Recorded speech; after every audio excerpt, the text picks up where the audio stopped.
तुमच्याकडे प्रचंड एनर्जी आहे, फक्त ती नको नको त्या गोष्टींमध्ये वाया घालू नका. हेच दिवस आहेत उंच भरारी घेण्याचे आणि हेच दिवस आहेत पाय घसरण्याचे.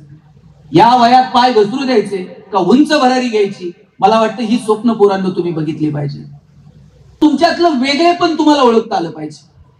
तुमच्यात काय स्ट्रेंथ आहेत, तुमच्यात काय विकनेस आहेत ते तुम्हाला कळायला हवं. केवळ तुमच्या गुणपत्रिकेला आलेली गुणांची सूज म्हणजे पोरांनो तुमची गुणवत्ता नाहीये.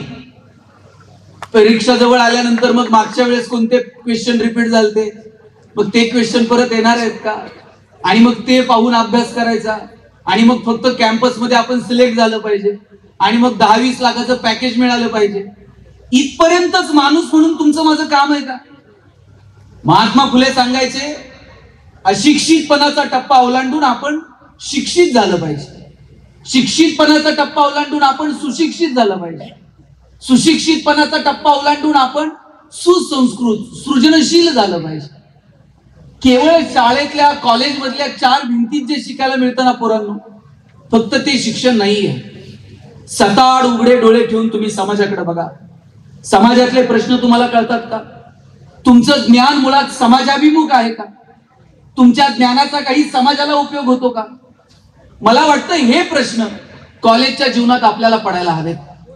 तुम्ही तुमची गुणवत्ता फक्त पॅकेज सोबत जोडू नका.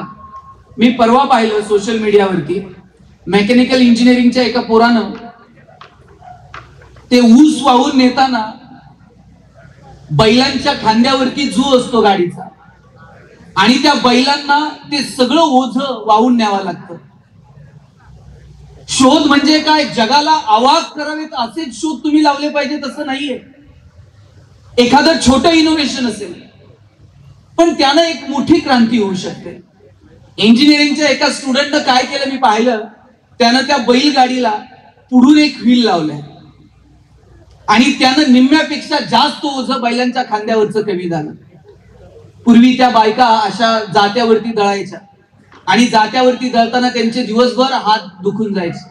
आता मिक्सर आलाय, आता गिरणी आले, सगळं खरंय, पण आजही कित्येकांना वाटतं की जात्यावरच दळलेलं त्याची चव मिळेल का? आता तुम्हाला जात्यावरच दळायचंय ना.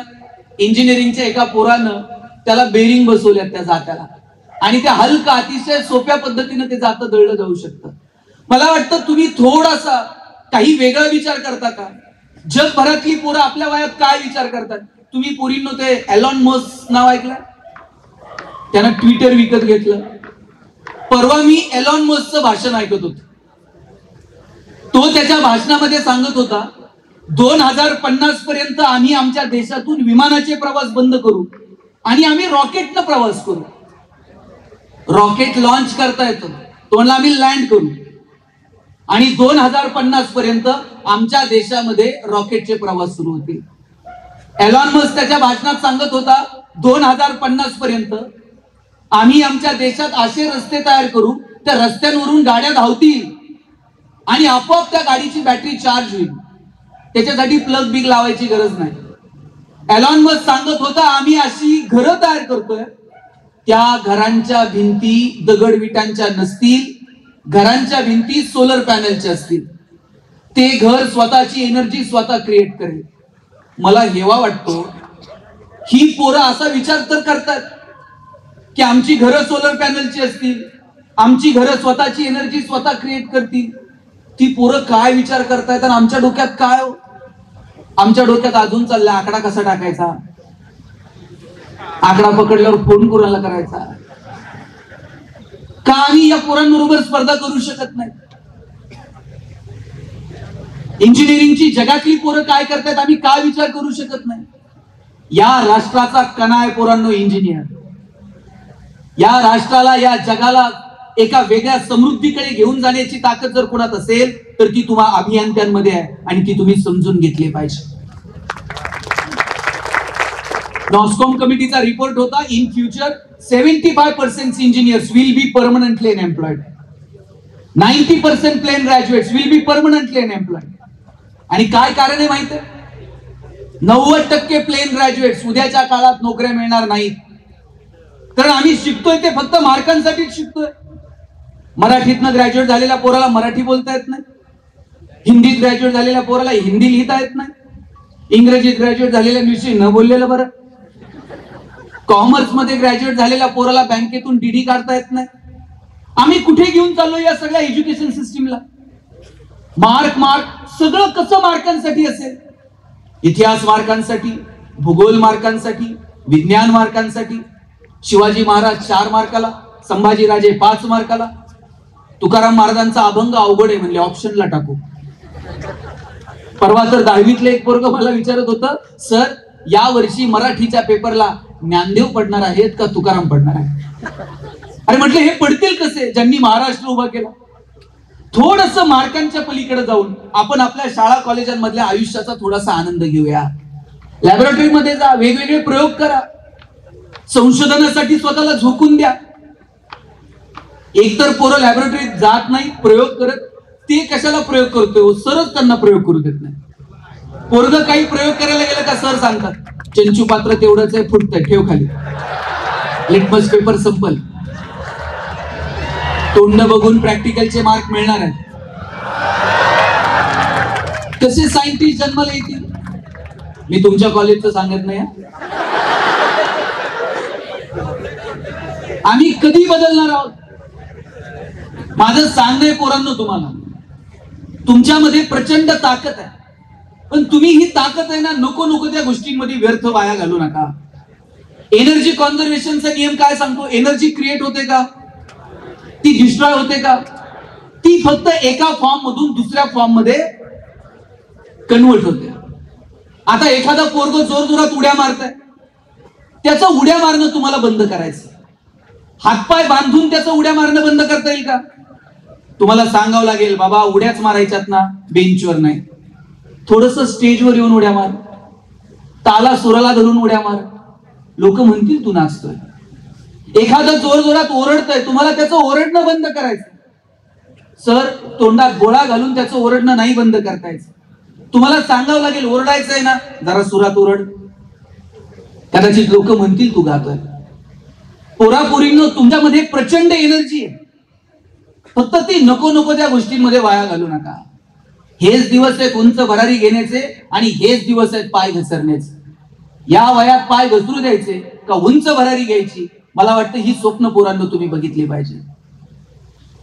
ठरवा तुम्हाला नेमकं काय करायचं. इथं बसलेल्या प्रत्येक मुलामुलीमध्ये काहीतरी वेगळं आहे.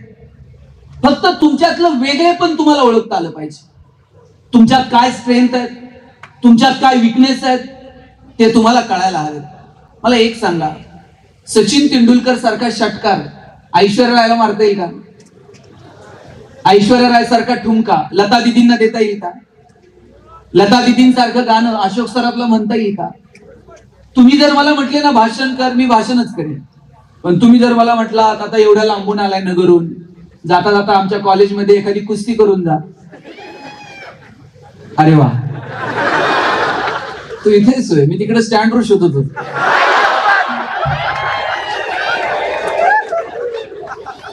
आपल्या प्रत्येकात काहीतरी वेगळं आहे, फक्त ते वेगळे पण शोधता आलं पाहिजे.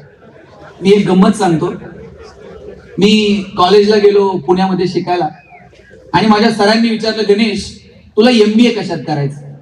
मी म्हटलं मला ह्युमन रिसोर्स मॅनेजमेंट मध्ये MBA करायचं. सर प्रत्येकाला विचारत होते कोण MBA कशात करणार. आमच्या वर्गात एक बोबडं बोलणारं पोरग होतं. त्याला विचारलं तुला MBA कशात करायचं? त्याला र म्हणता यायचं नाही, त्या र ला ल म्हणायचं. त्यानं सांगितलं मला मार्केटिंग मध्ये MBA करायचंय. म्हटलं सर म्हटले तुला नीट र बोलता येत नाही, तू मार्केटिंग मध्ये काय MBA करणार? तुझं बॅकग्राऊंड कॉमर्स आहे, तू फायनान्स मध्ये MBA कर. पोरग वर्गात उठून उभं राहिलं आणि म्हटलं सर कलनाल तर मार्केटिंग मध्ये MBA कलनाल नाही तर शिकणार नाही. म्हटलं सर म्हटले तुला काय करायचंय ते, आपण एक परीक्षा घेऊयात आणि शोधूयात की कुणामध्ये मार्केटिंगचं टॅलेंट आहे. ज्याची सगळ्यात आमची परीक्षा घ्यायची ठरवली, आणि परीक्षा काय घेतली? आम्हाला 100 रामायणाच्या प्रती दिल्या आणि सांगितलं या रामायणाच्या प्रती बाजारात जाऊन विकून यायच्या. ज्याच्या सगळ्यात जास्त प्रती विकल्या जातील, आपण समजूयात की याच्यामध्ये मार्केटिंगचं टॅलेंट आहे, त्यानं मार्केटिंग मध्ये MBA करावं. आम्हाला वाटलं आम्ही बोलणारी पोरं, 100 रामायणाच्या प्रती तर मी अशा बाजारात जाऊन विकून येईन. 8 दिवस आम्ही बाजारात फिरलो. 9व्या दिवशी वर्गात आलो. सरांनी विचारलं, गणेश 100 पैकी किती प्रती गेल्या? म्हटलं 4. राहुल 8, संतोष 10. मार्क मिळवणारी पोरं पण 20 पेक्षा जास्त प्रती कुणाच्याच गेल्या नाही. ते बोबडं बोलणारं पोरग मागच्या बाकावर बसायचं. त्याला विचारलं, तुझ्या किती प्रती गेल्या रे? म्हटला, सल 100च्या 100 प्रती विकून आलो. म्हटलं, सर म्हटले, केलं काय? मार्केटिंगची कोणती स्ट्रॅटेजी, कोणतं रेफरन्स बुक? म्हणला, काहीच नाही. मी लोकांच्या दालात जायचो, बेल दाबायचो, लोक बाहेर यायची. लोक बाहेर आली की समोर लामायण ठेवायचो आणि सांगायचो, हे लामायण विकत घेता का वाचून दाखवू?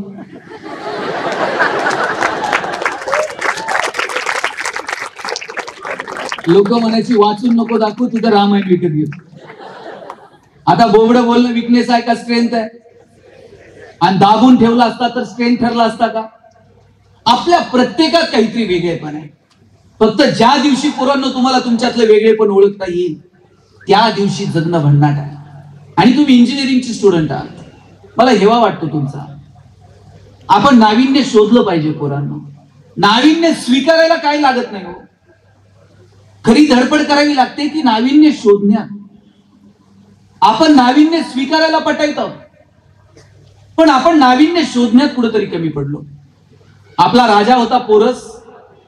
पोरसनं जी जी युद्ध केली ती सगळी हत्तीवरती बसून केली. पोरस लढायला निघाला तर हत्तीवर बसून जायचं आणि त्याचं सैन्य पण हत्तीवर बसून जायचं. हत्ती हा युद्धाच्या कामात चपळ नाहीये. त्याला वळायचं असलं तर 10 मिनिट विचार करावा लागतो. आणि इकडून तिकडून हत्ती पिसळला तर त्याच्याच पायाखाली त्याच 2-5 सैन्य मारलं जातं.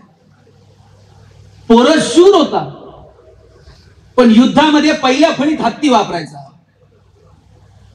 सिकंदराला कळालं, पोरसच्या विरोधात जर लढायचं असेल तर हत्तीवर बसून नाही, घोड्यांवर बसून आपण लढायला गेलं पाहिजे. घोडे चपळ आहेत. सिकंदर पोरसच्या विरोधात लढायला आला, येताना घोड्यांवर बसून आला. आमच्या राजाला हरावं लागलं. मग आम्हाला कळालं, इथून पुढे जर जिंकायचं असेल तर चपळ असे घोडे युद्धात असले पाहिजेत. मग आम्ही घोडे शोधले. आम्ही घोड्यांवर बसून लढायला लागलो. हातात समशेरी घेतल्या, समशेरींना धारी लावल्या. त्याच वेळेस आमच्यावरती मोगल चालून आले, येतानाच बंदुका घेऊन आले. मग आम्हाला कळालं, आता जर जिंकायचं असेल तर बंदुका स्वीकाराव्या लागतील. आम्ही बंदुका स्वीकारल्या. घोड्यांवर बसून बंदुका चालवायला लागलो. त्याच वेळेस आमच्यावरती ब्रिटिश चालून आले, येतानाच तोफा घेऊन आले. पुन्हा आम्हाला माघार घ्यावी लागली. आम्हाला नाविन्य स्वीकारता येतं, आम्हाला लोकांना प्रशिक्षित करता येतं, पण दुर्दैवानं नाविन्य शोधण्याच्या बाबतीमध्ये मात्र पोरांनो आपण कुठेतरी कमी पडतो. तुमचं ज्ञान समाजासाठी वापरता येईल का? तुमचं ज्ञान समाजाभिमुख असेल का? याच्यासाठी नाविन्य शोधण्यावरती भर द्या. तुमच्यापैकी अनेक जण सिव्हिल इंजिनियर होतील. तुम्हाला कळेल आष्टीतल्या कोणत्या चौकात किती रुपयानं प्लॉट घ्यायचा, किती FSI, किती TDR लोड करायचा, किती रुपयानं फ्लॅट विकायचा, किती पैसे कमवायचे. पण सिव्हिल इंजिनियरला कधीतरी मनात विचार आला पाहिजे, पालिकेच्या रस्त्याचं काम सुरू असताना 2 मिनिट मी रस्त्यावरती थांबावं. पालिकेच्या ज्युनियर इंजिनियरला विचारावं, जरा इस्टिमेट दाखव, मी पण अभियंता आहे, मी पण इंजिनियर आहे, मला पण थोड्याफार रस्त्यामधलं कळतं. तुमच्यापैकी कुणी डॉक्टर होईल, त्याला कळलं हो किती बेडचं हॉस्पिटल, किती बँकेचं कर्ज, कसं फेडायचं आणि काय करायचं. पण डॉक्टरला वाटलं पाहिजे की कधीतरी मी प्राथमिक आरोग्य केंद्रात जावं, तिथल्या डॉक्टर सोबत बोलावं, त्याला विचारावं की काय मेडिकल फॅसिलिटीज आणि सगळ्या इनोव्हेशनला आपण कुठे घेऊन चाललो. पोरांनो, मला आज तुम्हाला या कार्यक्रमाच्या निमित्तानं सांगायचंय, तुमचं ज्ञान तुम्हाला समाजासाठी वापरता येईल का याचा विचार करा. शोधा तुमच्यामध्ये नेमकं काय चांगलंय. जग कुठं चाललंय, आम्ही कुठं. पोरांनो, दुबईमध्ये काय होतो, 84-85 पर्यंत दुबईमध्ये फक्त तेलाचे पैसे होते.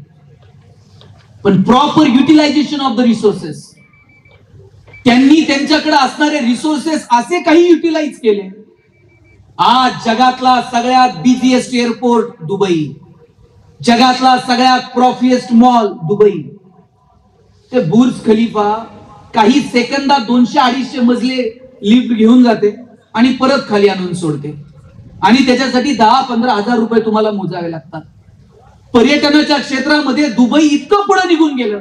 आत्ताचा बिझनेस एक्सपो सुद्धा मार्च मधला दुबईमध्ये झाला. काय दुबईमध्ये हो, पण त्या लोकांनी त्यांच्याकडचे रिसोर्सेस असे काही युटिलाइज केले की आज दुबई इतक्या कितीतरी पटीनं ते पुढे निघून गेले. मला सांगायचंय तुमच्याकडे जे रिसोर्सेस आहेत ते तुम्हाला प्रॉपर वेने युटिलाइज करता आले पाहिजे.